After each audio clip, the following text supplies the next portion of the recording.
So whether you started in the product catalog or you just jumped right into designing, sometimes you'll want to see your design on different products and colors.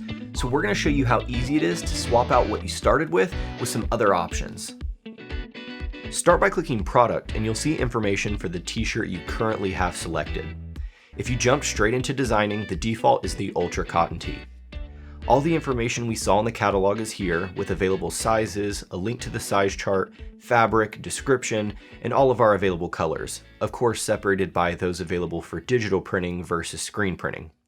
We can swap out for another color just by clicking on the swatches here, or we can change to a different product entirely by selecting Change Product.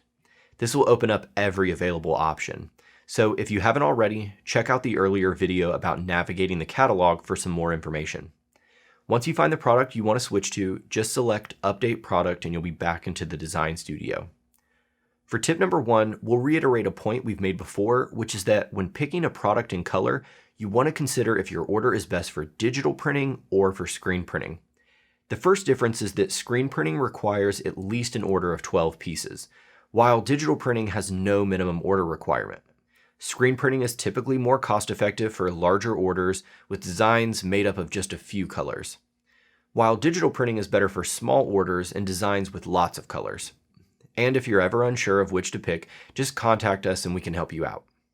Tip number 2 is a small money-saving tip. You'll notice that designing on white t-shirts is a bit cheaper than other colors.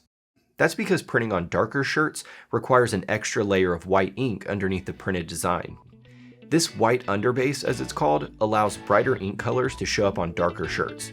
So when you're looking for the most bang for your buck, designing on a white t-shirt will save you an extra bit of cash. If starting from scratch is just a little bit too daunting, check out what's next, where we're going to show you how to use design templates to help you get started.